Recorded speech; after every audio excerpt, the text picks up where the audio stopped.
جو یورپی یونین ہے ان کو اگر خط لکھا گیا ہے، پی ٹی آئی کے لوگوں نے اس کی تردید تو کی ہے، لیکن اگر خط لکھا گیا ہے تو یہ بھی پاکستان کے لیے اچھا نہیں ہے اور یہ مناسب نہیں. اس سے ہوگا تو کچھ نہیں، لیکن پاکستان کی بدنامی ہوگی اور آپ اس کیٹیگری میں آئیں گے جو پاکستان ملک دشمنی کے بارے میں. الطاف حسین صاحب نے ایک زمانے میں بہت طوطی بولتا تھا، پاکستان کی سیاست میں ان کا بڑا کنٹرول تھا، وزیر اعظم ان کے اشارے سے بنتے تھے، ان کے ووٹ سے بنتے تھے. پھر انہوں نے اس طاقت میں جب ان کو دراڑ آئی تو پھر انہوں نے گئے بے کئی دفعہ ایسی غلطیاں کی جس کی بنیاد پر آج یہ ملک سے باہر ہیں. ان کی پارٹی کچھ اور لوگوں کے پاس ہے اور ان کو ملک دشمن کہا جاتا ہے.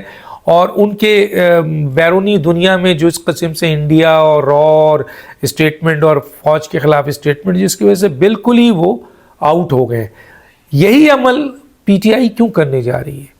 پی ٹی آئی ایک بڑی سیاسی جماعت ہے جس کے پیچھے بہت بڑی تعداد ہے عوام کی، اور 2024 کے الیکشن میں دیکھا لوگوں نے کہ آپ کو نگراں حکومت اور الیکشن کمیشن نے وکٹمائز کیا، لیکن اس کے باوجود آپ کے عام جو امیدوار تھے ان کو لوگوں نے بھرپور ووٹ دیا. تو یہ پھر کیا ہو رہا ہے کہ علی امین گنڈا پور ہیں، اسد قیصر ہیں، علی ظفر ہیں، گوہر خان ہیں، مروت ہیں، یا یہ جو بڑھ گئے ہیں جس کی بنیاد پر نقصان پہنچ رہا ہے. تو میرا خیال ہے پی ٹی آئی کو یہ بڑی توجہ دینی چاہیے اس موقع پہ کہ عمران خان تو جیل میں ہے. ظاہر ہے اس وقت جو پی ٹی آئی میں ہو رہا ہے کیا وہ ان کی مرضی سے ہو رہا ہے؟ اور اگر ان کی مرضی سے ہو رہا ہے تو یہ پھر ایک پی ٹی آئی اس M Q M Altaf Hussain کے راہ پہ چل گئی ہے جس کی منزل اچھی نہیں ہے، جس کا مستقبل اچھا نہیں ہے. آپ کا بالکل حق بنتا ہے آپ پروٹیسٹ کریں، آپ یہیں رہیں، آپ کو کرنا ہے، آپ کو جو کچھ کرنا ہے آپ کو یہیں کرنا ہے. یہ نہیں ہے کہ آپ اسی طریقے سے باہر چلے جائیں.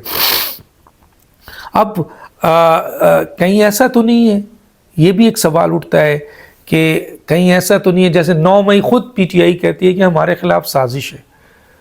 9 مئی پی ٹی آئی کہتی ہے ہمارے خلاف سازش ہے، اور لیکن دنیا نے دیکھا کہ آپ کے لوگ ایسی جگہوں پر گئے تھے جس میں جی ایچ کیو اے، جنا، ریڈیو پاکستان، اہم تنصیبات تھی، فوجی تنصیبات تھی، فوجی مجسمے. وہاں پر ظاہر ہے کہ لوگوں نے جا کر جو کچھ بھی کیا وہ پوری دنیا میں نہیں ہوا ایسی دہشت گردی جیسے یہاں ہوا ہے. کیپٹل ہل پہ بھی ایسا نہیں ہوا، لیکن وہ پی ٹی آئی کے ورکر تھے. لیکن کیا پی ٹی آئی کے ورکروں کو عمران خان نے اس طرف بھیجا؟ لوگ یہی کہتے ہیں، الزام یہی ہے. اور اگر آپ یہ کہتے ہیں نہیں جی وہ ہمارے خلاف سازش ہے، تو اس سازش کو کس نے کامیاب کیا جس میں پی ٹی آئی کے جذباتی لوگ جو ہیں وہ دہشت گرد بن گئے؟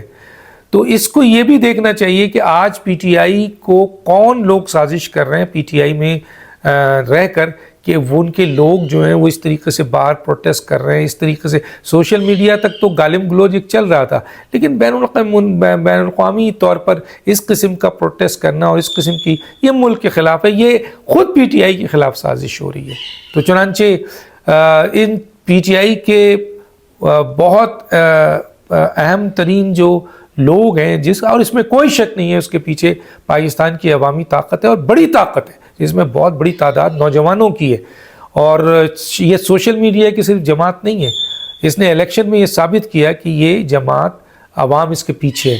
تو اس کو کم از کم کچھ سنسر لوگ آگے آئے اور جو ماضی میں غلطیاں ہوئی ہیں ان کو ریکٹیفائی کریں.